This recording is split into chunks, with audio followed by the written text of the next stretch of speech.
எடப்பாடி சொல்றாரு, உங்க தைரியத்தில் தான் எங்கால ஆடுறாரு, உங்க தைரியத்தில் தான் எங்கால். ஏன்னா நான் சந்திக்கல பிரதமரை, அவருக்கு யார் அப்பாயின்மெண்ட் வாங்கி கொடுத்தது?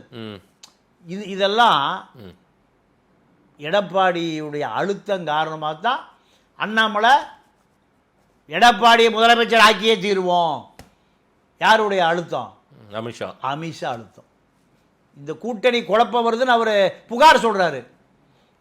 வெற்றி பெற வேண்டிய இந்த கூட்டணி யார் முதலமைச்சர் நான் முடிவு பண்ணுவேன். நீ எப்படி முடிவு பண்ணலாம்? நீ எப்படி அதிமுக தொண்டன்கிட்ட ஒற்றுமைப்படுத்த வேண்டிய அண்ணாமலை அதிமுக தொண்டன் அவனுடைய உற்சாகத்தை குறைக்கிறது போல அதிமுக ஜெயலலிதா எம்ஜிஆர் காலத்தில் யார் கூட்டணியும் கிடையாது, மீட்டணியும் கிடையாது. ரெட்டையில தான் ஆட்சி. முதலமைச்சர் யாரு? ஜெயலலிதா இல்லைன்னா எம்ஜிஆர், அதுக்கு பிறகு ஓபிஎஸ், எடப்பாடி. யாரை சொல்லுகிறார்களோ அதானே தவிர கூட்டணிங்கிற விஜய்க்கே கூட்டணி கிடையாது.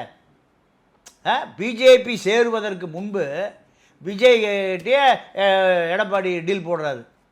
எனக்கு கூட்டணி கொடுப்பீங்களா, துணை முதலமைச்சர் கொடுப்பீங்களா, பவன் கல்யாணம் என்ன ஆக்குவீங்களா, அதெல்லாம் அப்புறம் பார்த்துக்கலாம். எப்போ தேர்தல் முடிஞ்ச பிறகு.